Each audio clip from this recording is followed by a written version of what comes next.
The Lagos State Governor, Babajide Sanwo-Olu, says his administration will continue to ensure that the state witnesses an irreversible trajectory of developments in the housing sector and other spheres of life.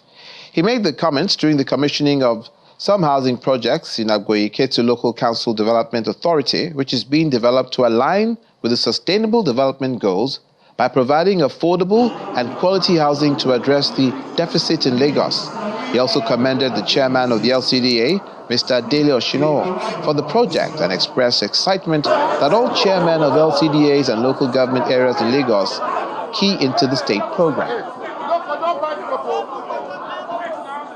It's not the first time I'm attending a housing estate commissioning by Agboyi-Ketu.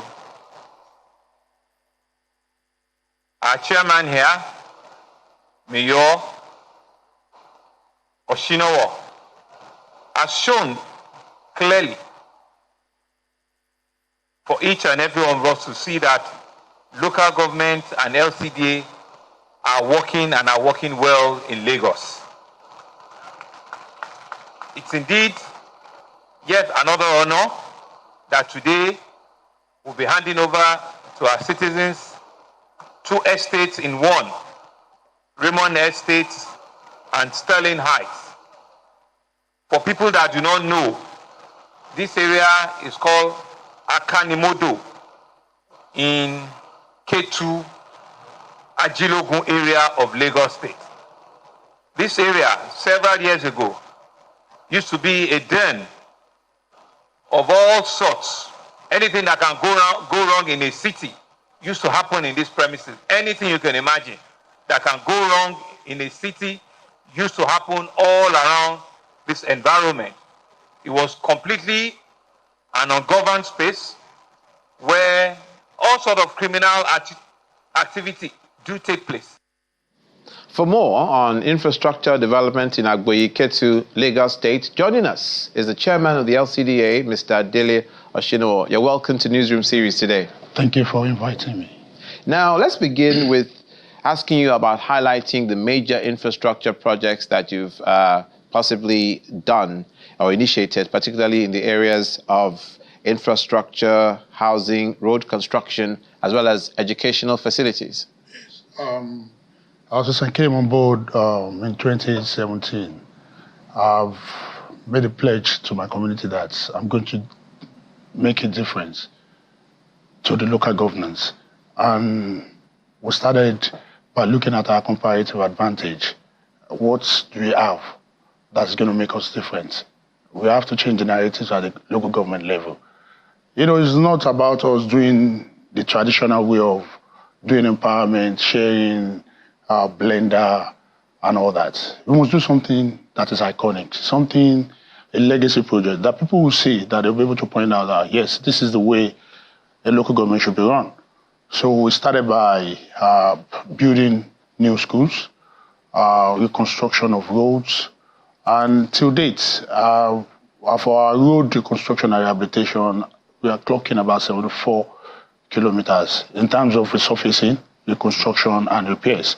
So we've been doing all that. So then we look at, okay, there's a place called Akanimodo, and it's known for crimes. And anything that is, you know, any crime you're looking for in Lagos, you're looking for someone who stole your car, that's the location you need to come. That's interesting. That's the location that you need to come to recover it. But my predecessor, Agboyi-Ketu, actually started the demolition of that location. Okay. So it's about 27 hectares, which is about 270 square meters of land. So we said, okay, fine. The first thing to do is to establish what we call Property and Investment Board. We brought in professionals from land administrators, estate valuers, engineers, and all that. So we said, okay, let's start planning this. What do we need to do? And we came up with fine ideas, and we started looking for financiers, developers who can partner with us. And for us to make it even affordable, there's nothing like local housing anymore. So we're thinking affordable. So we actually I met with the governor. I did my presentation with a business case, and the governor gave us his 100% support. And that's how Greenish Gardens, that was commissioned in December 15th, that's 101 units of mixed dwelling, flats, apartments, terraces, and duplexes. So down the line, we commissioned another 170 units of 2 estates, which is Raymond Estate and Sterling Heights. So we decided, like, okay, the land as a whole, when we came up with the total unit that we're planning to do was is 1,266 units. So sorry to jump in. How affordable is it? Okay. Are you targeting the middle class or the high top income earners? I mentioned something affordable. Yeah. So when we started, banks started approaching us for mortgage, like they want to be part of us. And I said, okay, how much a subscriber will pay back for 18 million units? And they said it's about 20 million, 20 something. And I said, no. What can we do for people to afford this? Okay, the developer agreed that, okay, if you can get us this enabling environment, get us discounts from government, from the state and all that, we should be able to allow them to spread it for the period of the construction, the construction period, that we can spread the payment. And they started keying in. So they paid 10%, so they started paying different amounts. There's no fixed amount for them. But what they said to them, make sure you complete your payment by the end of the construction period, which was 2 years. Okay. So now, what they started paying, I can tell you, when they started 16 million, from 16 to 18 million. As cost of construction goes up, they increase it bit by bit. So I can tell you the first one was 16 million for 2-bedroom apartments. And we achieved about 50% subscription. So by the time they raised it to 18 million, we achieved about 79 to 82%. So the rest was sold about 21 million naira, the remaining percentage. Yeah. So people were able to be part of it from the beginning. So we encouraged it. The council actually promoted it on all our social media and through whatever means we can use so that people can afford it. I can tell you, before the commissioning, we've had about 90% to 95% subscription and fully paid for. Indeed, because you have a growing population, especially in Agboyi-Ketu. Yes. Are these one of the ways you mitigate that? Yes, this is what we're doing. Because, you see, people believe that local government is just to repair road, do empowerment and all that. So we want to show them that Lagos State has been financially autonomous. That autonomy that the Supreme Court just granted has been there in Lagos for over 50 years. Lagos State, we have access to our fund. The governor doesn't get involved with the way we spend our money. So this has been there. So we have that freedom. It's now left for us to come up with, to think outside the box, to come up with something different, something that no one has done before. Are you saying this Supreme Court judgment is not impacting you as well with more funds?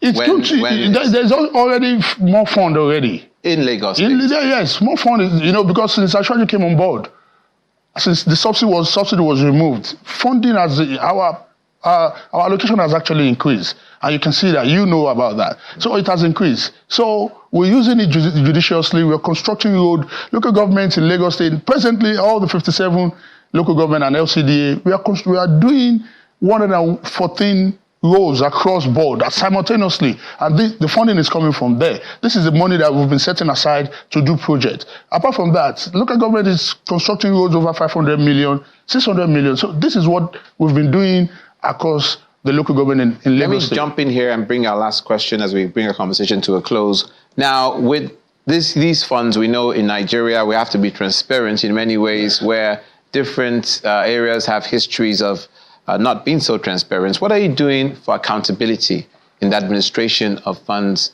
in the local government council? There's a system in place whereby you have your auditor, you have your budget officer, you have the procurement officer, then you have tenders board.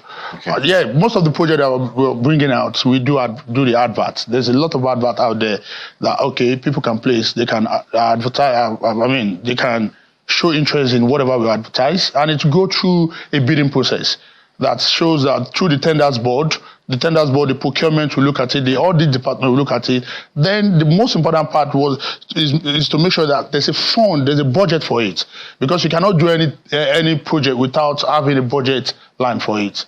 So there's a transparency, and people have been coming to check what's. They've been coming to ask for information about all our projects, and it's there for anyone to. So the Freedom of Information Act doesn't need to be called at all? No, they don't need that. When you come to Agboyi-Ketu LCD or anywhere in Lagos State, you surely get it. Thank you so much for making out the time for being on Thank you for series for today. Me. The chairman of Agboyi-Ketu Local Council Development Area, Mr. Dele Oshinowo.